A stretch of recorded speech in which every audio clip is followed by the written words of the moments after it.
Isi, Pak, untuk Hafiza apa bisa diabsen karena kendala voice? Terima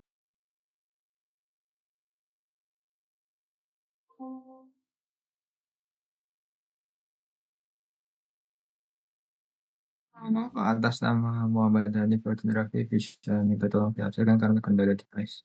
Terima kasih, Bapak.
Apakah sudah terlihat?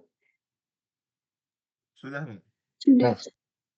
Baik ya. Jadi sama ya. Assalamualaikum warahmatullahi wabarakatuh. Selamat pagi. Kita lanjutkan ya perkuliahan DTPO 3 untuk topik kontrol kualitas. Hari ini kita sudah sampai di pertemuan terakhir ya. Di pertemuan terakhir ini nanti kita akan bahas kelanjutan dari kontrol kualitas kemarin yang belum kita bahas, yaitu uji biologen ya, uji partikulat ya, kemudian beberapa uji-uji yang lain yang mungkin tidak bersifat kompendial. Yang pertama adalah uji pirogen. Uji pirogen ini merupakan syarat ya, salah satu syarat utama dari 3 syarat sediaan mil gitu ya. Jadi harus bebas mikroorganisme, bebas partikel, dan bebas pirogen. Ya. Nah, kenapa persyaratan tentang pirogen ini menjadi hal yang sangat penting ya? Karena pada saat pembuatan sediaan steril ya, pembuatan sediaan steril ya, pasti diakhiri dengan tahap sterilisasi. Ya, diakhiri dengan tahap sterilisasi dan metode sterilisasi yang paling sering digunakan adalah metode yang mana? Yang paling efektif? Panas basah, Pak. Cara panas basah ya. Nah, di metode panas basah ini akan terlibat proses suhu yang tinggi dan tekanan yang tinggi gitu ya, supaya mikroorganismenya bisa terbinasakan. Nah, tetapi meskipun mikroorganismenya ini sudah dibinasakan ya, ternyata masih ada satu eh, efek atau pengaruh yang mungkin bisa dihasilkan ya, adalah apa? Sisa-sisa dari mikroorganisme yang sudah mati tadi ya, itu bisa eh, memberikan efek samping yang mungkin secara apa namanya ya, efek samping awalnya mungkin demam ya, tapi kalau tidak ditangani atau tergantung pada kondisi pasien, yaitu bisa juga berakibat fatal, ya. Itu berasal dari toksin-toksin yang dari sisa-sisa mikroorganisme tadi. Nah, endotoksin ini, eee, merupakan satu bagian dari pirogen yang sangat-sangat potensial atau sangat signifikan ya, sebagai, kontaminan pada, sediaan, parenteral maupun, alat-alat kedokteran, ya. Kenapa ya? Karena semua pasti ada proses sterilisasi, ada sisa mikroorganismenya gitu ya. Nah, kalau kita, eee, lihat lagi, pirogen itu sebetulnya apa maknanya ya dari kalau dari bahasanya itu artinya pyro dan gen ya, artinya pencetus api ya, karena reaksi utamanya itu adalah timbulnya demam ya, demam sehingga mungkin samakan dengan api. Nah, reaksi ini bisa, apa namanya, berbeda-beda gitu ya, tergantung pada kondisi pasien ataupun jumlah juga ya, jumlah dari pirogen yang terpapar atau yang masuk ke dalam tubuh manusia. Reaksi ini, segera terjadi setelah proses penyuntikan. Nah, apa saja pirogen, apa jenis pirogen itu ya, jadi pirogen yang, apa namanya, mungkin memberikan reaksi samping tadi ya, itu tidak hanya endotoksin sebetulnya. Tadi kan yang kita bahas yang paling poten itu endotoksin ya, karena pada proses sterilisasi pasti menghasilkan sisa mikroorganisme. Tapi ada juga yang berasal dari non mikroorganisme maupun yang dari, endogen. Kenapa endogen juga ada? Karena sebetulnya, eee, pirogen itu kalau masuk ke dalam tubuh itu kan dianggap sebagai senyawa asing gitu ya, senyawa asing dan tubuh pasti memiliki, sistem pertahanan gitu ya. Nah, apa itu bedanya endotoksin dan pirogen ya? Jadi kalau kita bicara tentang pirogen ya pasti ini lebih umum ya, satu senyawa yang dapat meningkatkan suhu tubuh gitu ya kalau masuk ke dalam tubuh ya. Sementara endotoksin itu bagian dari, pirogen ya terutama. Tetapi biasanya topik utama yang dibahas itu adalah endotoksinnya. Apa karena tadi ya, yang steril pasti apa, ada kemungkinan gitu ya, kemungkinan ada sisa mikroorganisme dan itu harus dibatasi. Dari mana endotoksin itu berasal? Ya ini tadi ya, sisa dari bagian luar dinding sel bakteri gram negatif ya. Sehingga apa semua endotoksin itu adalah pasti pirogen ya, tapi tidak semua senyawa pirogen itu merupakan endotoksin. Nah, ini adalah mekanisme demam akibat, eee, masuknya endotoksin atau pirogen ya, eee, masuknya pirogen pasti ini dari luar ya, kalau dari luar kan berarti eksogen ya, pirogen eksogen yang masuk ke dalam tubuh manusia ini, eee akan menginduksi ya, atau akan menyebabkan terjadinya ini sistem pertahanan tubuh ya, proses fagositosis ya, fagositosis nanti akan menginduksi dilepaskannya endogen pirogen, contohnya adalah interleukin ya, yang nantinya akan mengirimkan pesan ke pusat pengatur suhu di otak yaitu, efeknya adalah demam gitu ya. Itu, mekanisme demam akibat, reaksi pirogen tadi. Nah, jadi endotoksin adalah senyawa yang paling poten ya, yang menyebabkan reaksi pirogen ya.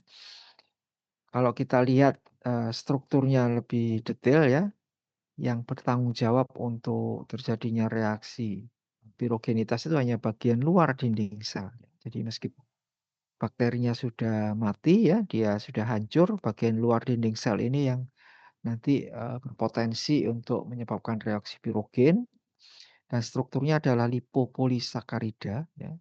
Kita lihat lagi struktur yang lebih detail di sini. Jadi ini hanya bagian luar, ini kalau ini seluruhnya adalah dinding ya, dinding selnya. Hanya selapis bagian luar saja ini yang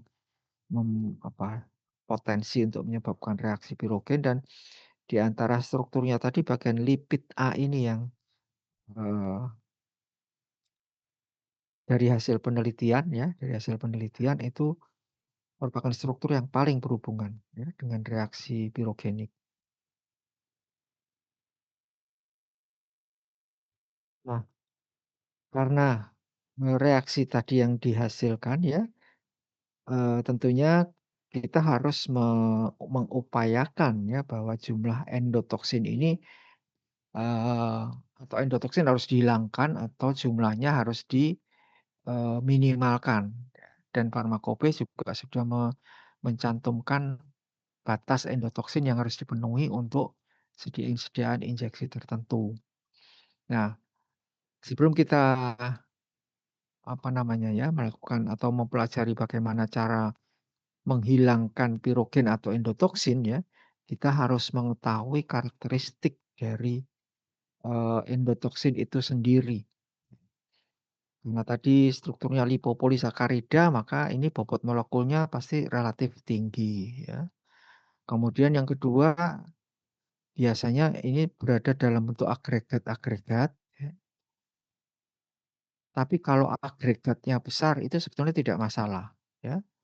Kenapa? Karena dia lebih mudah dipisahkan ya. Tapi kalau yang semakin susah adalah agregat yang larut ya, atau ukurannya sangat kecil tadi.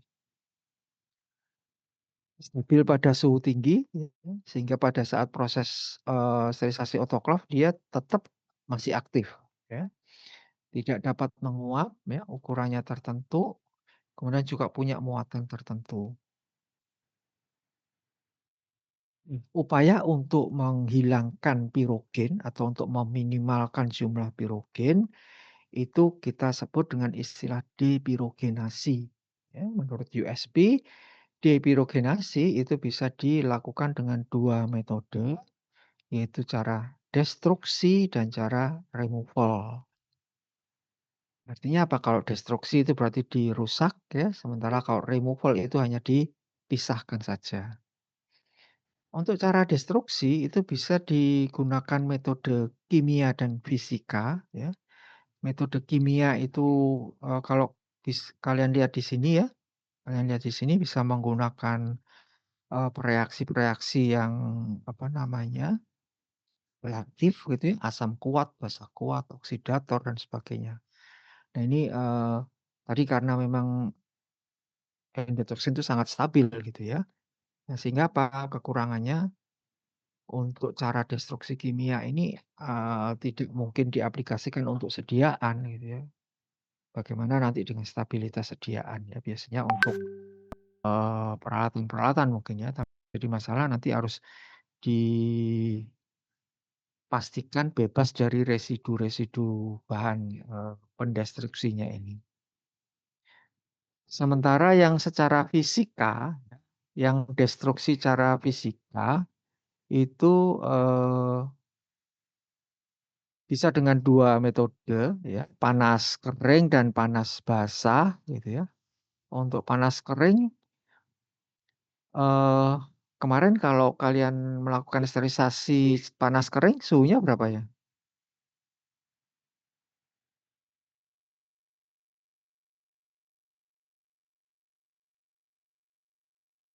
Kuliah belum selesai masa sudah lupa? Sterilisasi panas kering?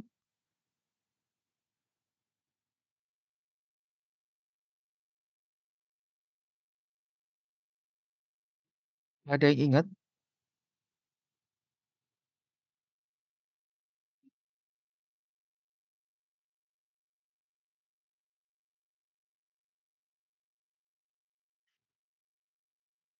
Ya, kenapa nggak ada yang ingat ya?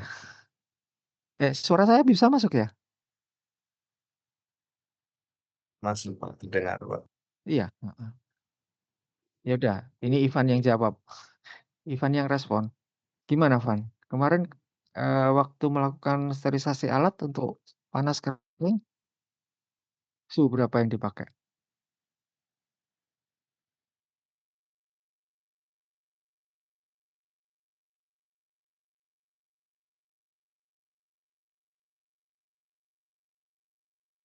Hmm. 100 Ya. 50 180 derajat ya. derajat, nggih. 180 derajat selama 30 menit ya. Nah, ternyata pemanasan dengan suhu 180 derajat 30 menit itu endotoksinya masih belum bisa diinaktifkan. Jadi nanti kalau kalian akan menyiapkan alat-alat yang digunakan untuk pembuatan sediaan yang bebas pirogen, maka sterilisasinya harus 250 derajat selama 30 menit. Ya, ini sekaligus sterilisasi dan depirogenasi, gitu ya. Atau bisa dengan panas basah, ya. Panas basah ini dengan otoklav, ya, otoklav, tapi waktunya jauh lebih lama dan juga perlu modifikasi suhu, perlu modifikasi suhu. Nah, ini tentunya juga tidak mudah diaplikasikan untuk sediaan, ya. Nah, bagaimana untuk cara depirogenasi dari sediaan, ya, maka yang lebih dipilih adalah cara removal, gitu ya, cara removal, ya. Nah, cara removal ini, eee, apa namanya, ada beberapa, ya, ada beberapa metode, bisa pencucian, destilasi, ya, ultrafiltrasi, ya. Jadi, apa namanya, untuk kesemua cara ini, ya, tidak ada inaktivasi dari endotoksinya, tetapi hanya memisahkan saja, ya, hanya memisahkan saja. Eee, yang paling mudah tentunya adalah pencucian, ya. Pencucian ini, biasanya menjadi alternatif terakhir, ya, alternatif terakhir kalau metode yang lain tidak memungkinkan, ya. Contohnya, pada, eee apa namanya itu, rubber stopper, ya, atau tutup karet, ya, tutup karet, file contohnya. Karena kalau dengan pemanasan juga tidak memungkinkan, ya, dengan bahan-bahan kimia juga akan pengaruh gitu ya, sehingga dilakukan proses pencucian atau pembilasan dengan Aquades bebas pirogen. Kemudian prinsip-prinsip filtrasi, ya, ada menggunakan ultrafiltrasi, tentunya membrannya ukurannya harus lebih kecil, ya, atau depth filter. Ini adalah filter yang bisa sekaligus mengadsorpsi, ya, atau filter elektrostatik, ya, karena tadi, pirogen ini kan bermuatan negatif, ya. Jadi filternya sekaligus diberi muatan positif sehingga pirogennya akan berikatan. Atau cara konvensional yaitu adsorpsi, yaitu metode konvensional dengan penambahan karbon aktif, ya, kemudian dipanaskan dan apa namanya, ditunggu sampai beberapa waktu, ya, untuk memastikan bahwa norit itu sudah mengadsorpsi endotoksin yang ada di dalam sediaan. Kemudian terkait dengan muatan juga ini adalah metode reverse osmosis dan resin penukar ion. Ini memanfaatkan endotoksin yang bermuatan negatif tadi. Nah, bagaimana dengan uji pirogen, ya, metode uji pirogen, ya, menurut, Farmakope, ya, menurut Farmakope itu diistilahkan sebagai bacterial endotoxin test atau BET test, ya. Tetapi nanti kalau kalian baca di Farmakope ini bisa endotoxin test itu bisa 2, ya, terbagi menjadi 2 dan sebetulnya uji awal, ya, di pengujian awal yang dimulai kurang lebih tahun 1912 itu, menggunakan hewan coba kelinci, ya, uji pirogen ini menggunakan hewan coba kelinci, sehingga parameternya itu hanya, kenaikan suhu tubuh gitu ya, karena kan reaksi pirogen kan terjadi demam gitu ya.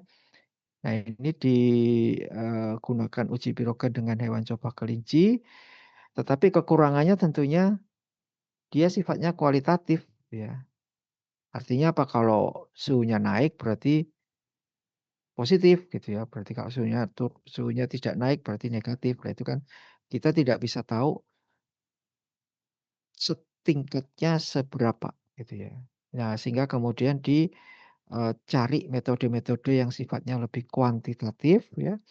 Dan di antaranya kemudian tahun 1985 kurang lebih ya, baru diterapkan metode LAL test ya, atau Limulus Amoebosit Lissat test ya. Ini baru diaplikasikan di USP dan sampai saat ini, baik di USP maupun di Farmakope Indonesia, 2 metode ini dicantumkan ya.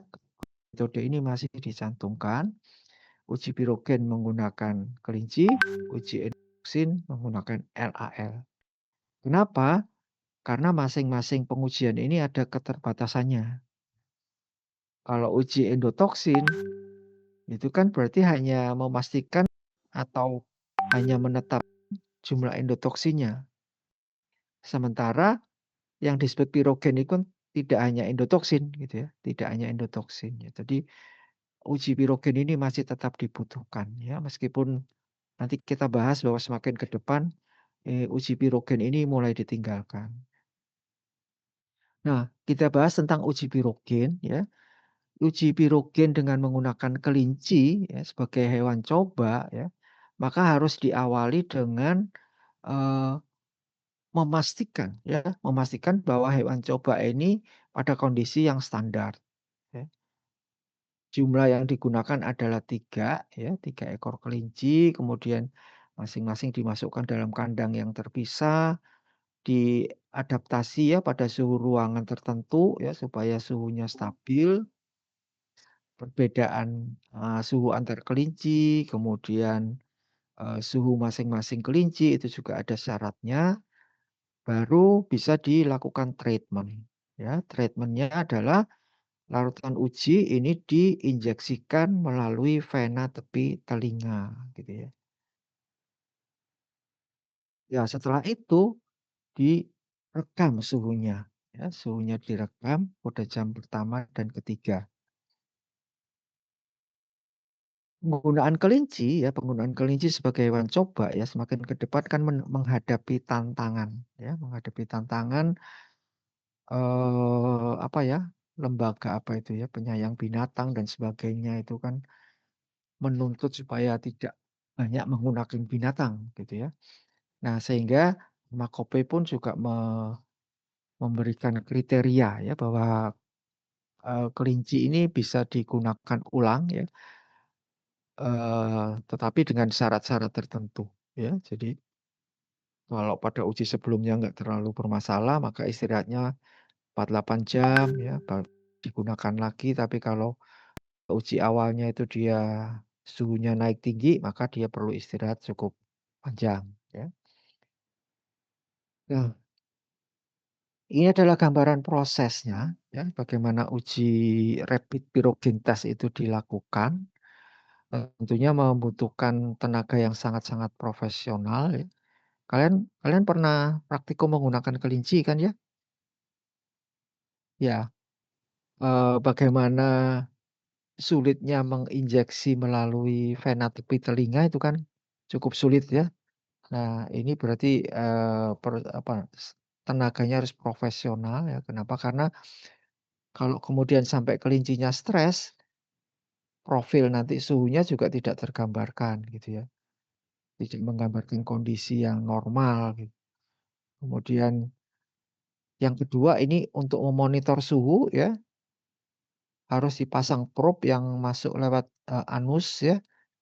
Nah, ini kan juga menyebabkan kelincinya juga nggak nyaman gitu ya, tetapi harus tetap dibuat nyaman ya, seperti gambar di sini, kelincinya masih nyaman-nyaman saja gitu ya, supaya hasilnya bisa menggambarkan. Nah, untuk menafsirkan hasil, kalau setelah uji ternyata suhunya malah menurun ya, maka, eee, dianggap nol ya, dianggap tidak ada peningkatan ya. Dan tidak boleh satu pun kelinci ya dari 3 kelinci tadi suhunya naik lebih dari sama dengan 0,5 derajat.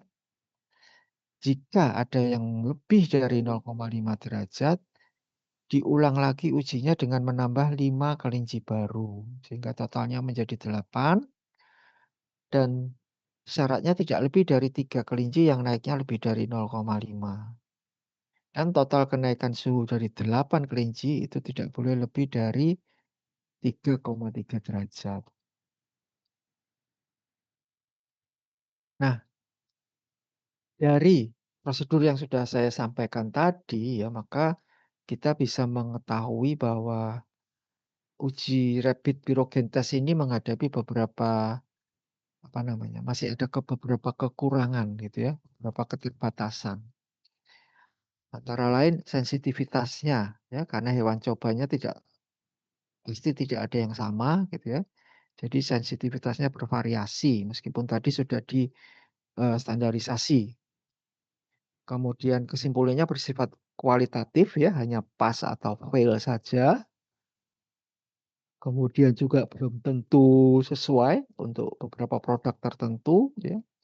Kemudian mahal ya karena butuh hewan coba khusus ya, prosesnya juga lama.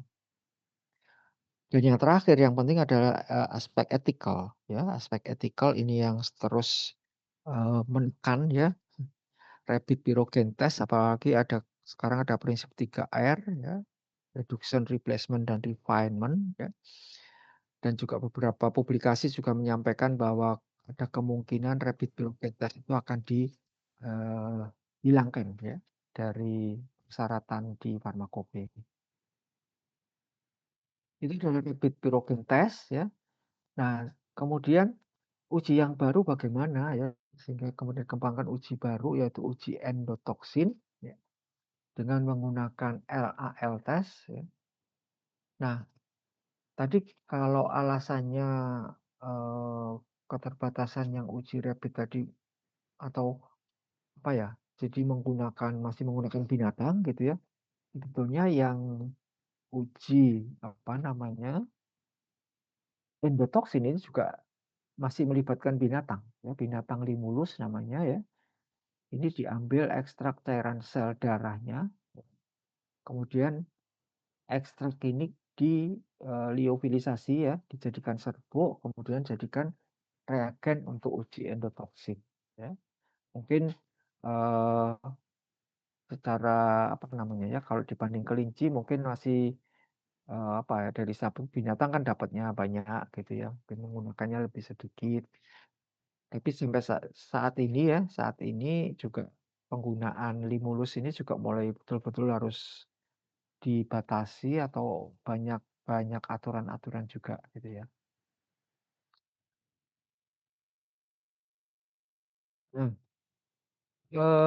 bagaimana reagen LAL tadi bisa digunakan untuk uji endotoksin ya. Satu prinsip yang diambil adalah kalau endotoksin ketemu dengan reagen LAL ya, itu akan terjadi perubahan ya atau pembentukan gel. Jadi yang tadi di awal itu berupa larutan ya, kemudian bisa berubah menjadi gel dan inilah yang nanti kita jadikan sebagai indikator, oh berarti ada endotoksin. Kenapa reaksi itu terjadi ya, jendal gel itu terjadi? Karena di dalam reagen LAL tadi itu ada enzim clotting enzim ya, enzim pembekuan yang masih inaktif. Tapi kalau ketemu dengan endotoksin maka enzim tadi menjadi aktif. Ya. Nah, kalau enzim tadi sudah menjadi aktif dan ketemu dengan koagulogen ya, yang juga ditambahkan pada reagennya tadi, maka selanjutnya akan terjadi koagulasi ya dengan terbentuknya gel tadi. Nah, uji endotoksin pertama itu yang dikembangkan adalah uji jendal gel. Ya, uji jendal gel. Tetapi uji jendal gel ini juga masih menghadapi keterbatasan yaitu sifatnya yang tidak murni kuantitatif ya, jadi sifatnya masih semi kuantitatif. Nah, sehingga kemudian dicoba dikembangkan metode yang lebih kuantitatif ya dan, ada metode fotometrik ya, ada metode fotometrik yang bisa berupa metode turbidimetri ataupun kromogenik. Yang pertama adalah metode Jendal gel ya. Metode Jendal gel ini prinsipnya menggunakan reagen lal ya. Prinsipnya menggunakan reagen lal dan salah satu karakteristik khusus dari reagen lal ini adalah memiliki kepekaan ya. Tingkat kepekaan yang berbeda-beda yang disebut dengan lambda ya, atau istilahnya adalah lambda. Artinya apa lambda di reagen lal ini? Seperti di layar ya. Jadi kalau lambdanya itu 0,125 endotoxin unit ya. Artinya apa? Kalau reagen ini digunakan dan bereaksi dengan sampel yang mengandung endotoxin jumlahnya sekian ya, maka baru akan terjadi pengendapan ya, terbentuk gel. Ya, tapi kalau jumlahnya kurang berarti belum ya, belum terjadi. Ya, itu prinsip uji Jendal gel ya, sehingga apa? Sifatnya masih semi kuantitatif ya, belum kuantitatif murni. Nah, ini adalah prosedurnya ya, atau kelengkapannya ya. Untuk metode Jendal gel ini hasil akhir berupa jendal ya, atau gel yang terbentuk tadi untuk sampel yang mengandung endotoxin.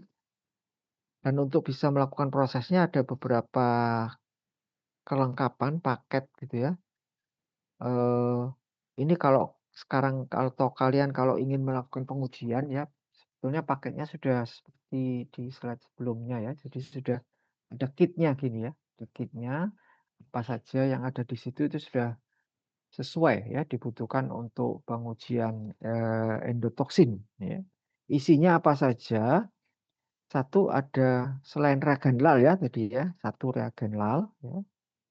Kemudian yang kedua ada kontrol standar endotoxin ya, ini adalah berisi endotoxin ya dalam konsentrasi yang sudah ditetapkan ya. Kemudian ada air yang digunakan untuk melarutkan. Nah, salah satu syarat utamanya tentunya air reaksi lal ini harus bebas pirogen. Kemudian untuk alat-alatnya juga demikian ya, ada beberapa serangkaian tabung-tabung gitu ya.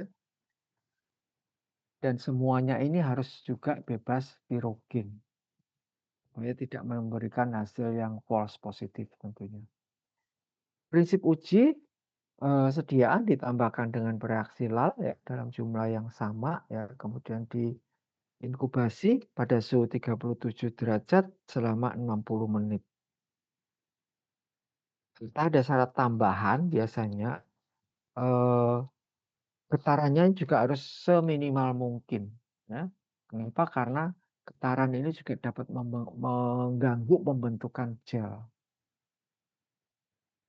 Bagaimana mengamati hasil apa namanya? Jendal gel positif atau negatif ya. Jendal gel positif itu ditandai dengan tadi setelah inkubasi selesai kan tabungnya kita balik ya. Tabungnya kita balik 180 derajat sehingga kalau ada gel dan tetap menempel ya, kita nyatakan ini reaksinya positif. Tapi kalau gelnya itu tidak melekat ya dan encer ya, maka hasilnya negatif.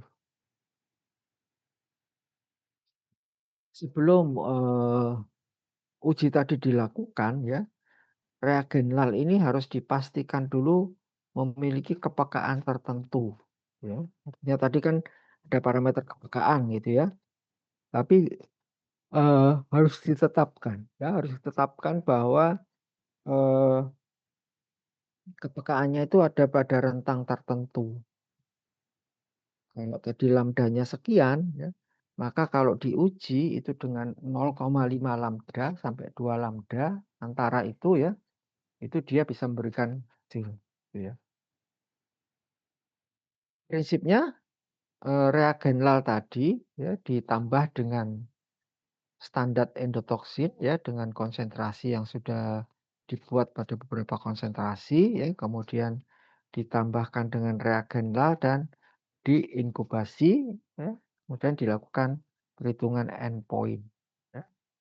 Endpoint ini dipengaruhi oleh pengenceran, ya, semakin banyak tinggi pengencerannya, ya, maka nanti harus dikalikan lagi, ya, di perhitungan akhir.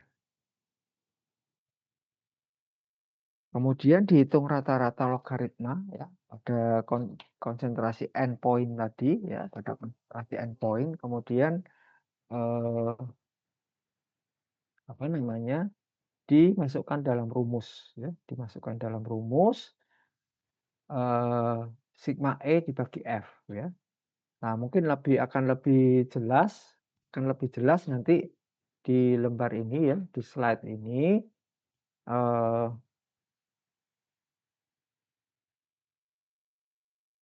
Contohnya di sini ada contoh hasil uji, ya, hasil uji kepekaan bereaksi LAL, ya. Kepekaan yang digunakan adalah 0,25, ya, 0,25 endotoxin unit per mililiter, ya. Kemudian di sini direplikasi selama 4, ada 4 replikasi. Untuk replikasi 1, kita lihat endpoint-nya ada di sini, hasil positif terakhir di 0,5 lambda. Kemudian yang 2 dan 3 itu di lambda. Sementara replikasi 4 di 0,5 lambda, contoh, ya, ini contoh aplikasinya. Sehingga kemudian kita hitung endpoint-nya, ya. Cara menghitung endpoint, kita kalikan dengan nilai lambda dari reagen yang digunakan. Kemudian nilai ini kita cari log-nya. Kemudian setelah didapatkan nilai log-nya, kita jumlahkan, ya, kita jumlahkan dan dibagi dengan jumlah replikasi, yaitu 4. Nah, contoh di sini dari perhitungan, dari hasilnya karena tadi nilainya dalam log, maka harus dikembalikan lagi ke nilai aslinya, yaitu diantilogkan. Kalau diantilogkan didapat 0,1768. Apakah nilai ini memenuhi syarat? Ya, kita kembali ke tadi syarat pemenuhannya kan 0,5 sampai 2 lambda. Lambda yang digunakan di sini adalah 0,25, ya, tergantung jenis reagennya. Kemudian kita kalikan, ya, sehingga minimal adalah 0,125 dan maksimal adalah 0,5. Karena hasil kita ini adalah 0,17, ya, maka kita bisa simpulkan bahwa reagen kita memenuhi syarat kepekaan, ya, karena berada di dalam rentang tersebut. Kemudian parameter lain adalah batas endotoksin atau endotoksin limit, ya. Endotoksin limit ini adalah jumlah maksimal endotoksin, ya, yang diberikan atau yang masuk ke dalam tubuh tanpa menimbulkan efek pirogenik. Maksimal, ya, tapi kalau ditambah lagi berarti mulai muncul reaksi pirogenik. Rumusnya adalah endotoksin limit sama dengan K dibagi M, ya. K ini adalah dosis ambang pirogenik pada manusia, ya. Biasanya ini sudah ditetapkan secara umum adalah 5 endotoksin unit kilogram berat badan. Tetapi untuk beberapa sediaan khusus itu berbeda. Sementara M, ya, M ini adalah dosis maksimum produk pada manusia, ya, pada saat diinjeksikan. Biasanya ini dicantumkan di monografi. Ini adalah contoh beberapa nilai K yang berbeda-beda, ya, terutama untuk sediaan intratekal. Intratekal ini sangat-sangat sensitif, ya, sehingga nilai K-nya juga berbeda, sediaan radiofarmasi dan sediaan kemoterapi. Ini adalah contoh dari monografi, ya, monografi sediaan injeksi di farmakope. Di sini kita bisa melihat untuk terkait dengan syarat endotoksinnya seperti apa, ya. Kalian bisa membaca di endotoksin bakteri, ya. mengandung tidak lebih dari 1,3 unit endotoksin Fi per miligram neomisin sulfat ya di sini ya. Nah, itu yang nanti harus kita uji ya dari sampelnya, sediaannya, kemudian kita simpulkan.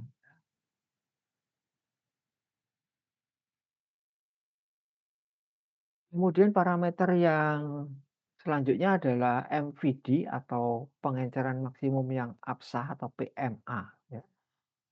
Dalam melakukan uji endotoksin, ya, sampel uji ini perlu diencerkan dulu. Ya. Karena sampel uji ini kan selain mengandung bahan aktif, dia juga mengandung komponen-komponen lain yang sangat mungkin akan mempengaruhi hasil uji, ya, hasil reaksinya. Ya. Sehingga perlu diencerkan atau diminimalkan pengaruhnya. Tetapi pengenceran ini juga harus ada batasnya. Ya. Kenapa? Kalau pengencerannya itu terlalu besar, kemungkinan nanti endotoksinya tidak akan terdeteksi juga ya, melebihi batas minimal deteksi. Rumus dari PMA ini adalah batas endotoksin dikalikan konsentrasi larutan sampel dibagi dengan lambda. Nah, kalau ternyata batas endotoksinnya itu satuannya endotoksin unit per mililiter, ya, maka rumusnya juga akan sedikit berbeda ya, karena tidak perlu konsentrasi langsung di dalam volume. Ini adalah contoh aplikasinya ya, contoh aplikasi dari data ya, perhitungan data endotoksin limit ya sampai ke data di formulasinya.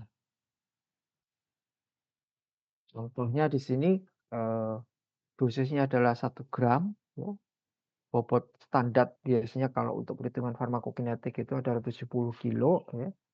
Sehingga dosis per kilogram dihitung adalah 14,3 mg per kilogram berat badan. Sehingga endotoksin limitnya adalah K dibagi M. Ya, dapatkan 0,335 endotoksin unit per miligram. Nah, kalau kita lanjutkan lagi ya, jika konsentrasi sediaannya adalah 100 mg per mililiter, ya, maka kita bisa menghitung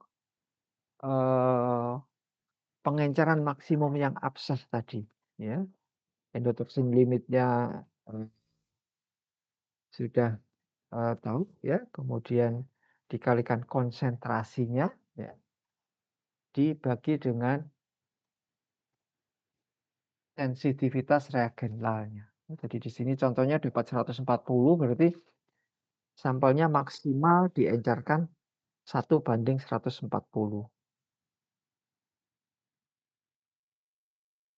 Kemudian untuk melakukan uji batas jendal-jel yang lengkap ya, ada 4 jenis larutan yang harus disiapkan ya, berbeda dengan uji sterilitas. Kalau uji sterilitas kan 2 ya. 2 larutan ya, sehingga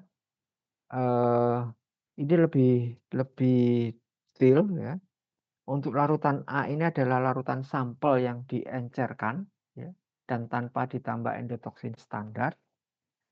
Larutan B ini adalah larutan sampel yang diencerkan ya, sekaligus ditambah dengan endotoksin standar.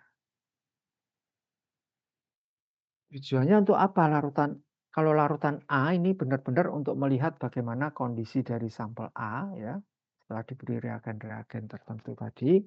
Sementara untuk larutan B ya, larutan B ini fungsinya adalah untuk memastikan bahwa kalau ada endotoksin ya, maka reagenal tadi dapat menghasilkan jendal gel ya, atau kita sebut sebagai kontrol positif ya. Sementara yang C ini tidak ada unsur sediaannya ya, tapi ditambah endotoksin standar ya. Ini untuk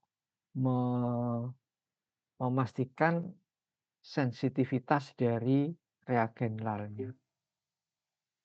Sementara yang kelima ini hanya air reaksi lal saja ya, sehingga ini disebut sebagai kontrol negatif.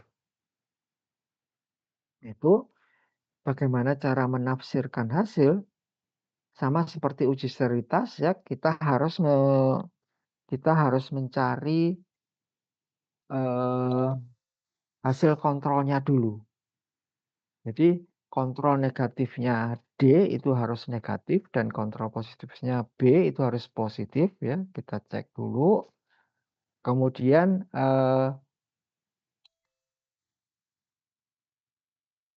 untuk larutan C ya, untuk larutan C ini harus mendapatkan hasil ya. Tadi kan ini uji kepekaan ya. Kepekaannya itu harus mendapatkan hasil berada di tengah rentang batas minimum dan maksimumnya. Kemudian dari hasil pengujian ya, nanti tinggal dikalikan saja ya. Apa namanya, jumlah pengencerannya tadi berapa.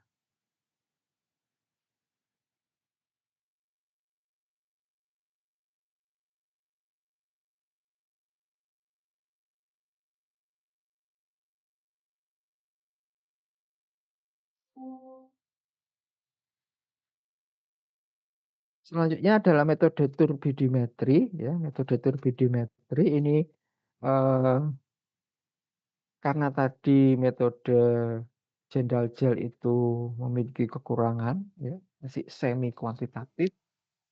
Di sini dicoba ya, dilakukan pengembangan dengan menggunakan nanti instrumen. Nah, prinsipnya hampir sama, reaksi antara reagen lal dengan sampel uji, tetapi di sini yang diamati adalah kekeruhan ya, tidak sampai terbentuk gel ya. Artinya sensitivitasnya di sini lebih rendah, lebih bagus ya, sensitivitasnya lebih bagus.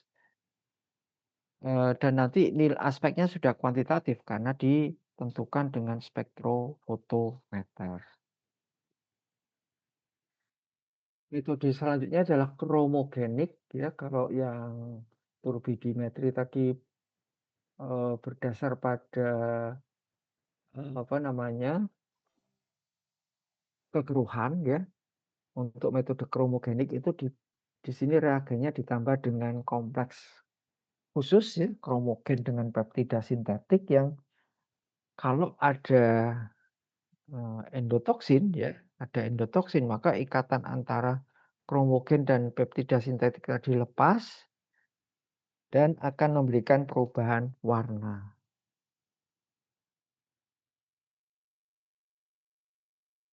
Selanjutnya adalah partikel asing ya.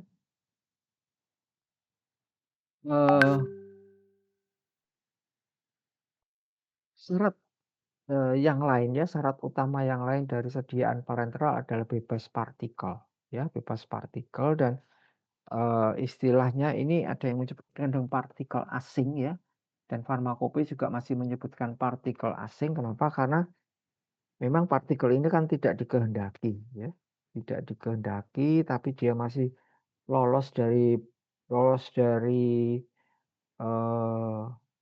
filtrasi misalkan ya. Nah, ini harus dipastikan ya. Karena kalau sediaan injeksi kemudian ada partikulitnya ya dengan ukuran tertentu, dampaknya apa?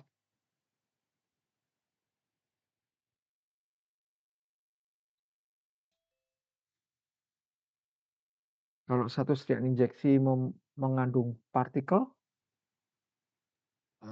Penyumbatan pembuluh darah, Pak. ya, ya, mungkin partikulat ini ya, masih lolos dari apa namanya penyaringan ya, tapi nantinya yang dikhawatirkan adalah ketika masuk ke pembuluh darah yang lebih perifer ya. pembuluh darah yang lebih perifer. Kalau di awal mungkin dia masih bisa jalan ya karena pembuluh darah yang besar ya. Kalau di perifer mungkin dapat membuntu ya, hingga menyebabkan inflamasi ya, alergi atau yang lain-lain. Dari mana sumber partikulat tadi ya? Sebetulnya kan sediaan parenteral itu sudah dilakukan proses filtrasi ya. Tetapi kadang-kadang kemudian terjadi reaksi ya dari bahan obatnya sendiri, dari kemasannya, kemudian dari faktor-faktor lain ya. Ini tentunya tidak teramati ya karena sudah terjadinya setelah melewati proses klarifikasi. Bagaimana atau apa saja yang ditetapkan terkait dengan partikulat ini? Ada dua klasifikasi ya, ada dua klasifikasi, ada apa namanya, visible dan non visible particulate ya. Nah, untuk yang non visible ya, yang non visible particulate ini bisa dilakukan dengan dua metode. Yang pertama adalah pengaburan cahaya ya. Metode pengaburan cahaya ini menjadi metode yang pertama yang harus dilakukan ya. Kalau tidak memungkinkan baru mengembangkan metode mikroskop. Ini adalah prinsip pengujian dengan metode hamburan cahaya, yaitu pencatatan hambatan radiasi cahaya karena adanya partikel. Di sini ini adalah sampel kompartemen pada uji pengaburan cahaya. Sampelnya dilewatkan atas, gitu ya. Dia turun. Kalau masuk ke dalam kotak ini, maka partikelnya nanti akan menghambat apa namanya ya, sorot lampu yang sudah diberikan oleh sumber cahaya di sini ya, sumber cahaya di sini. Nah, yang penting juga adalah bagaimana perlakuannya ya, perlakuan sampel yang berbeda-beda ini bisa menghasilkan nilai yang beda-beda juga.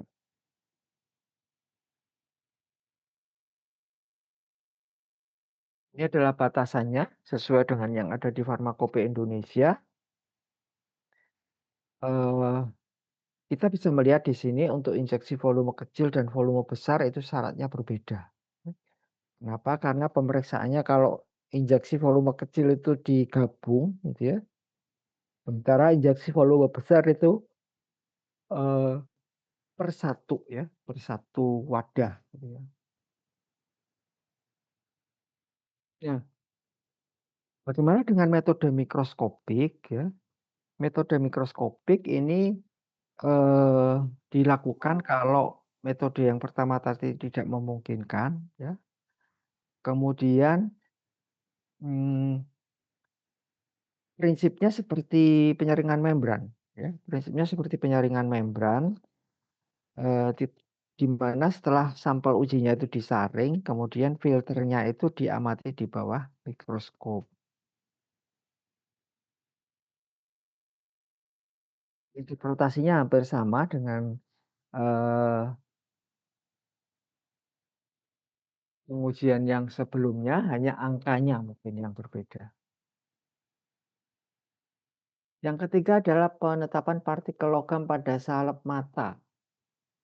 Nah, kemasan untuk salep mata ini sedikit berbeda dengan kemasan yang lainnya, ya, sediaan yang lainnya. Karena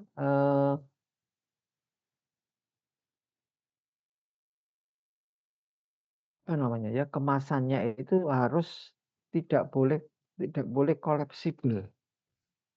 Intinya apa kolapsibel itu? Kalau ditekan kan dia balik lagi ya. Kalau non kolapsibel itu ditekan itu dia. Dan itu hanya dimiliki oleh bahan aluminium ini ya, cup dari aluminium. Nah, tetapi beresiko untuk melepas partikel sehingga perlu apa namanya, ditetapkan ya, perlu ditetapkan. Prinsipnya juga melalui menggunakan mikroskop ya. cawan uji atau produk ya, produk nanti dipanaskan dan dituang ke cawan uji.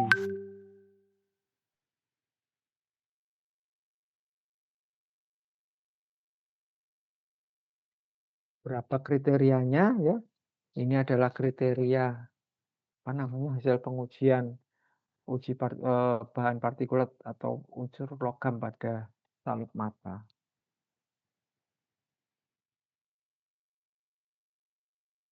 Nah, dari dua metode pengukuran tadi, apa namanya, pengaburan cahaya dan mikroskopik ya, ini untuk yang kesan umum ya, faktor yang pengaruhi adalah ketelitian pengamatan visual ya, kemudian prosedur yang harus dilakukan ya, pengocokan, dibolak-balik dan sebagainya itu harus diikuti ya. Kenapa kalau beda-beda nanti jangan-jangan malah memberikan resiko pecahnya partikel gitu ya. Jarak waktu dan pemeriksaan, kemudian juga suhu. Sementara untuk metode yang pengaburan cahaya ini memiliki keterbatasan juga. Tidak dapat menghasilkan identifikasi.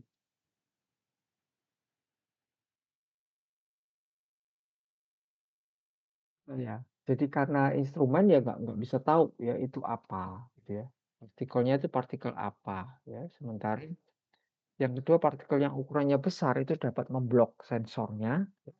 Gelembung udara juga tidak bisa diidentifikasi dan kalau ada pengencaran-pengencaran ini berpengaruh terhadap kelarutan dari sampel.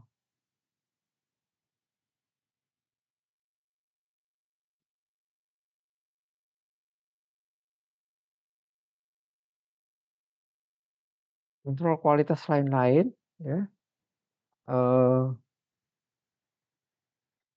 Yang pertama adalah partikel ya. Tadi yang saya bahas sebelumnya itu adalah uji partikulat untuk yang subvisible partikulat.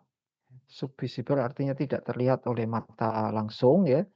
Nah, bagaimana dengan untuk yang pemeriksaan visible particulate, kita bisa memeriksa dengan melakukan uji kejernihan ini. Ya.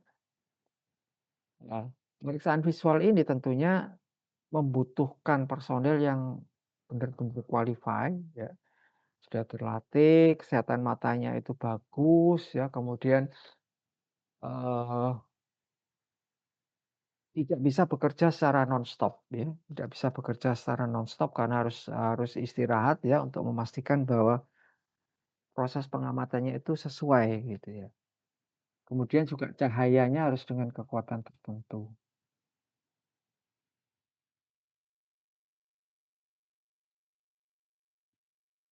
Bagaimana pemeriksaan kejernihan, ya. Ini ada prosedurnya, ya, prosedurnya berapa, detail atau tidak.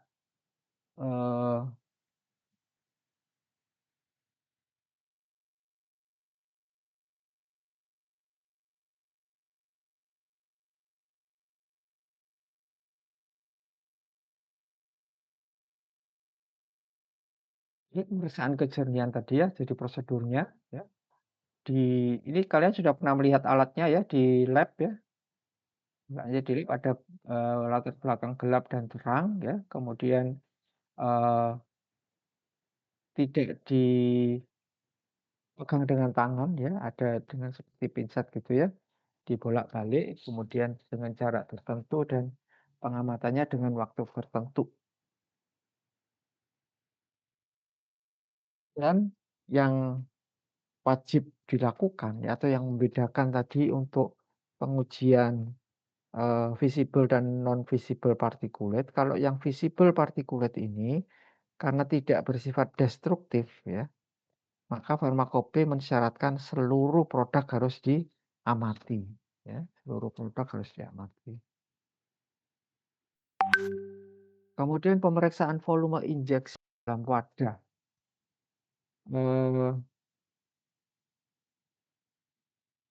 Sediaan injeksi ini kan Farmakope sudah menetapkan ada tambahan volume, ya, ada tambahan volume.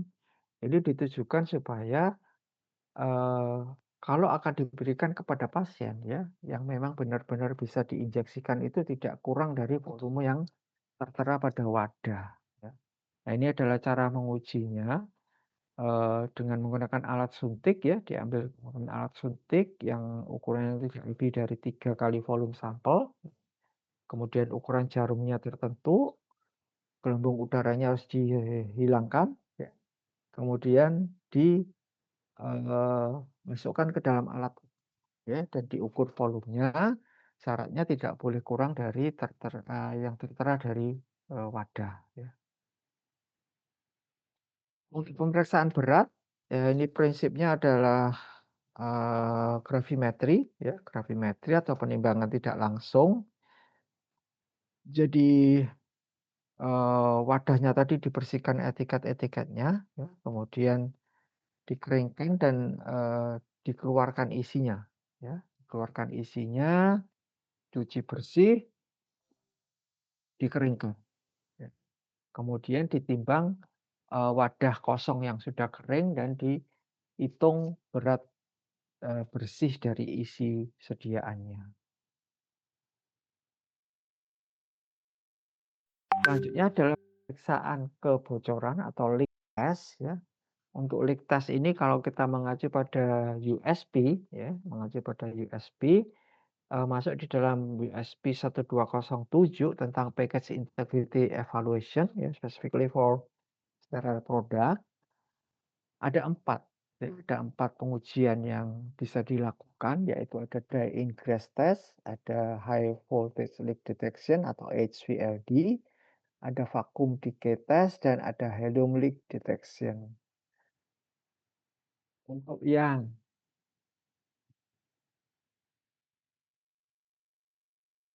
pemeriksaan dengan dry ingress test tadi, ya, itu contohnya ini, ya, cara short dredger atau cara dye bath method, ya.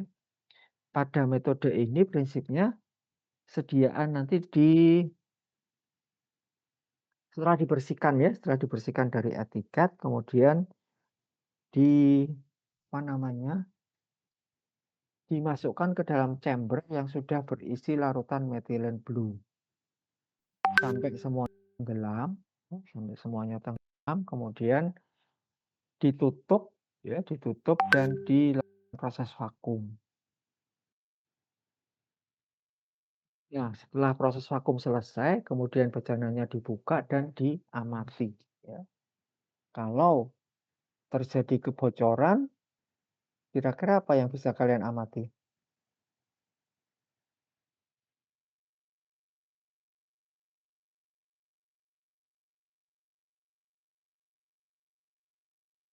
Gimana?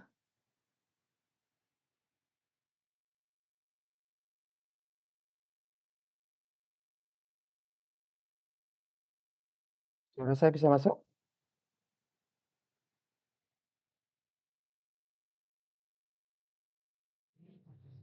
Isi ampulnya berwarna biru kalau ada kebocoran. Ya, ya. Jadi karena di situ di larutan chambernya ada larutan methylene blue, gitu ya, maka larutannya akan berwarna biru, injeksinya akan berwarna biru, ya.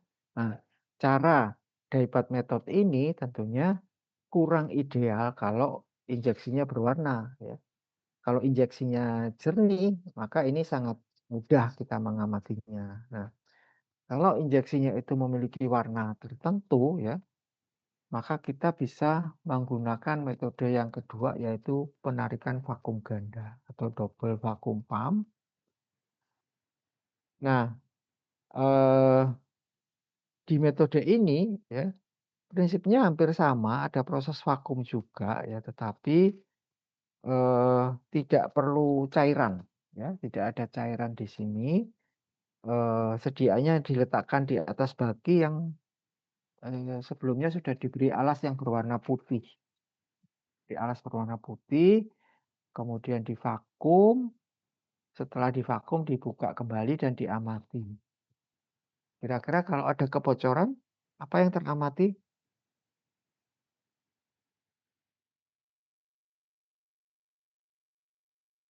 Bubble vakum?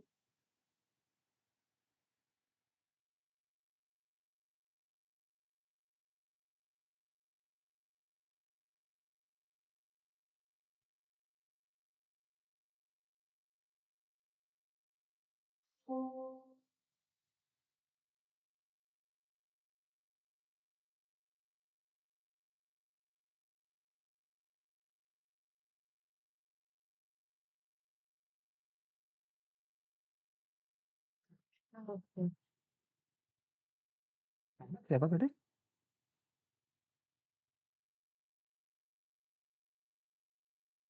Ya, siapa tadi? Sorry ya. Oh, Kirena. Ya, gimana Kirena? Sih.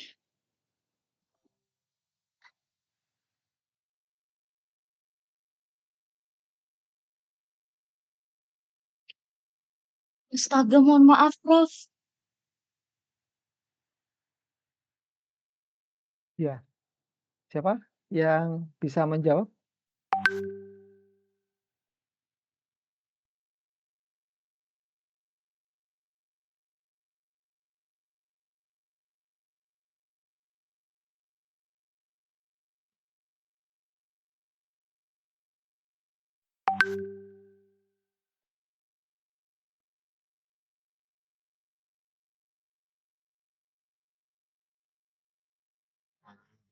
Ada nodanya Pak di kertas ininya. Di kertas penyangga Pak. Ya, jadi karena injeksinya tadi berwarna, ya, injeksinya berwarna kalau ada kebocoran pasti kertasnya yang tadi putih itu akan ada nodanya, gitu ya. Akan ada nodanya itu metode penarikan vakum ganda. Metode yang selanjutnya adalah HVLD, ya, atau high voltage leak detection.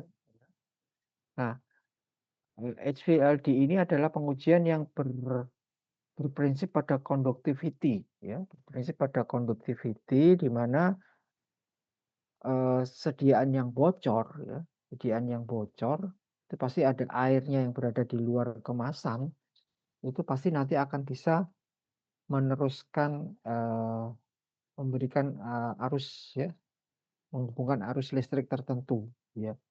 Nah, prinsipnya apa? Nanti ya sampel ini akan diputar-putar pada beberapa posisi dan di situ ada probe, ya, ada probe yang akan ditempelkan. Nah, probe ini bermuatan yang berbeda, ya. Kalau apa namanya ada kebocoran, ada air, pasti muatan yang berbeda ini akan terhubungkan, ya. Sehingga apa muncul arus listrik dan arus listrik yang dihasilkan ini nanti akan apa namanya ya mengendalikan di proses pengujian itu sehingga bisa ada bagian yang dibuka, ya, ada yang terbuka gitu ya sehingga sediaan yang bocor tadi itu terpisah, ya, bisa dipisahkan, ya. Jadi ini keuntungan dari kalau leak test dengan uji yang tadi, ya, dye ingress test maupun dengan vakum, ya, tadi kan destruktif gitu ya, pengujiannya destruktif, ya. Sementara untuk yang HVLD ini pengujiannya tidak destruktif, ya, sehingga bisa dilakukan sambil produknya itu berjalan. Uji ini ada juga yang menyebutkan sebagai pinhole test, pinhole test. Nah, ini contoh gambarannya, ya, gambaran detailnya.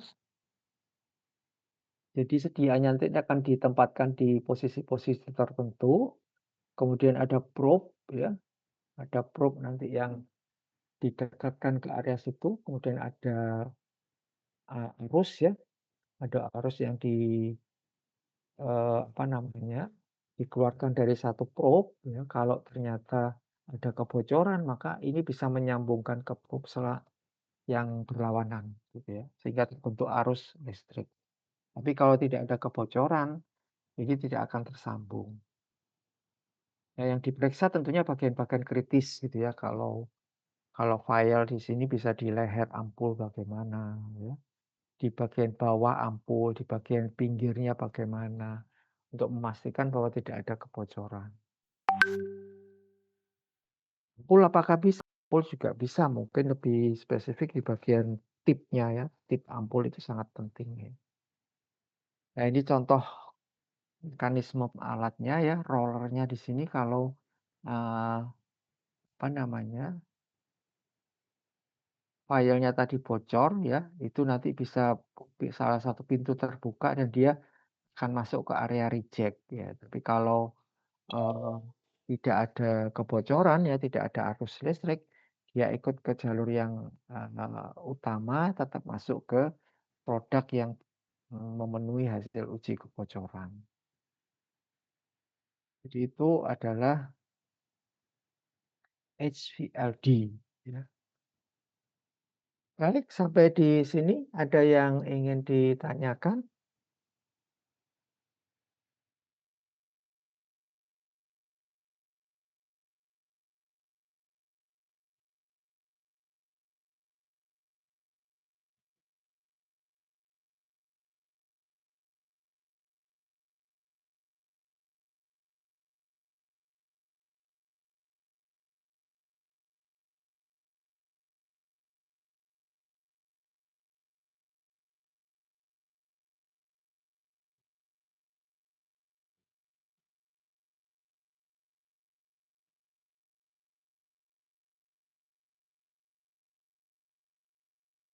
Mungkin ada pertanyaan? Tidak ada? Ya, baik. Kalau tidak ada ya, saya kira ini akhir dari kuliah DTPO 3 ya untuk semester genap 2025-2026 ya. Mudah-mudahan apa yang telah kami sampaikan ini bisa dipahami ya, bisa menambah pemahaman kalian dan tugas saya sudah usai. Tugas saya untuk menyampaikan materi sudah usai ya, tapi tugas kalian masih ada satu lagi ya, kalian harus menyelesaikan ujian ya. Mudah-mudahan semuanya bisa mendapatkan hasil yang maksimal ya. Dan dari saya juga mengucapkan terima kasih atas apa namanya perhatian dan partisipasinya dalam mengikuti perkuliahan. Mohon maaf kalau masih banyak kekurangan-kekurangan dari apa yang sudah saya sampaikan. Ya. Saya akhiri. Wassalamualaikum warahmatullahi wabarakatuh. Selamat pagi. Waalaikumsalam warahmatullahi wabarakatuh. Terima kasih, Pak. Terima kasih, Pak. Untuk yang tadi bermasalah dengan absen, yang belum absen, apakah memang tidak ada? Yang sudah clear boleh leave, nggak apa-apa. Yang tadi yang ada beberapa tadi. Atau kalau memang tidak hadir, akan saya save gitu ya. Nggak ada ya? Sepertinya memang tidak ada, Bapak. Ya, baik. Baik ya, terima kasih, terima kasih. Saya izin leave.